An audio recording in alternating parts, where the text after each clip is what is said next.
What sport is this you speak of? College football, Died years Mike. ago for me. Go ahead. Well, I'm going to start with you, Mike. I'm going to give you your moment because I took your moment away from you Saturday night in a text message. South Carolina took down Texas A&M. Let me just start here. Watching that, the atmosphere was amazing on TV. That place was rocking. And they brought the cockaboose out. They brought a caboose onto the field. What the hell? What is it? Cocky? Is that the name of their guy? Whatever it is. It was a cartoon chicken. Dude, South Carolina, that place was live. That was awesome. The boost is loose. 44-20. I mean, that was never a chance for Texas A&M in that game. That's my new team. I don't know. You know what? F my alma mater. Cockaboose. I told you Arrested Cockaboose was a dangerous cockaboose. I never wanted the Aggies to win more than ever. Why do you hate South Carolina? I was rooting for them, too. They have never hurt us as Michigan State fans. No, they haven't.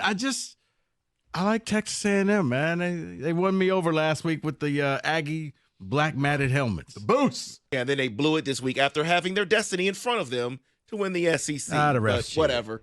I want to give Kenny a chance here to talk. To what? Cry and moan. I didn't win by 50. Why? Carson Beck, in his first 17 games as Georgia's starting quarterback, had 6 interceptions. In his last 4.5 games, he has 11 interceptions, including 3 in the game on Saturday. What's wrong with your quarterback, Kenny? He plays like he stinks right now. I don't know what to tell you. Better not be doing that against Ole Miss next week or Tennessee in 2 weeks. 3 interceptions, 25 for 40. It's not good enough. Not this weekend. Not at the Grove. No, absolutely not. Yeah, We're home against Tennessee. You can't play that way. Tennessee sucks. You'll be fine against them. No, but trying to throw into triple coverage, like, Carson, you're better than this. Like, I can the tip pass or a Hail Mary interception. I'm fine with that. You're being aggressive, bud. He did that multiple times that game. I was pulling Fellas, my hair out. I'll be honest. I said it to Kenny before the show. I think both Carson Beck and Jalen Milroe, if they don't have a big few weeks here, they should seriously consider coming back because they're costing themselves millions. I'm with you on that. I think both have an opportunity. If you win the SEC title game, whichever one, if they do, then that one probably is going to go ahead and lead. But these turnovers, man, the NFL will pick you apart. Even if Milroe wins it, go ahead and come on. He should come back. Yeah. And I think he's hurt. Yeah. Before we get to some other things, I do want to have a quick discussion about Florida, though, because Florida is 4-4, and we know before the season Billy Napier was being talked about being on the hot seat, but it doesn't seem to be as bad as people thought. They're thoughts fighting on Florida? They're fighting really hard. Like if the school is smart, which they're not, you'd let them come back because they're probably going to be awesome next year. Seriously. They fight, man. Barely lost to Tennessee. Look, with Georgia, they were down 7 starters and a third-string QB. I'd give Napier a shot. It's gone better than I imagined. Yeah. But they'll fire him, probably do something stupid and hire Lane Kiffin. See, I don't know. I mean, because I think they thought it was really going to go off the rails, and it didn't. So it's just enough that they'll call him in the office and say, congratulations, 1 more year. Let's see what you can do with it. Yes. Let's talk Ohio State. Not like it's Florida State or anything like that. Well, they got their own problems. Ohio State and Penn State. Not really impressed with either in that game. No. Somebody had to win, so Ohio State ends up winning the game. But what are your thoughts on each team there? It's very simple for me. Fire James Franklin. Full stop. Any mealy-mouthed defense of this man, I don't want to hear it. You're at Penn State. Your job was to win a national championship. Nope, couldn't do that. Your job was to make a 4-team playoff. Nope, couldn't do that. Your job is to beat Michigan and Ohio State. Nope, can't do that. You don't beat top 10 teams. You're at home. Will Howard lost his effing mind and handed you a 10-0 lead. At home. Let me check my notes. 3 points the last 45 minutes, and you put more energy into getting into it with a drunk idiot fan than you did coaching your team. Fire this loser. And I don't want to hear about the money. It's not even real. None of this is real. Christ, go into the endowment. Penn State's got like $7 billion. Figure it out. This guy's a loser. Get him out. And yes, I had Penn State plus 3.5. Get him out. David, I think that James Franklin just simply needs more talent there, and this man could turn it around. How hard is it to find a competent offense? Like, I'm kidding. I'm not. He is the Penn State version of John Cooper. He is the guy that just can't beat a certain team.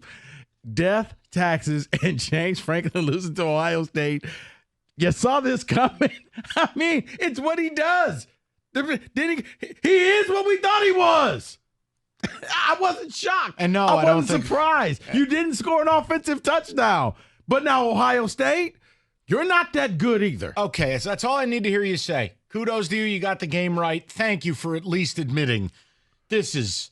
Oh, no, Ohio State, you're not that good either. You should not feel confident about yourself. And really, I told you, we'll talk more about it in a couple weeks. What?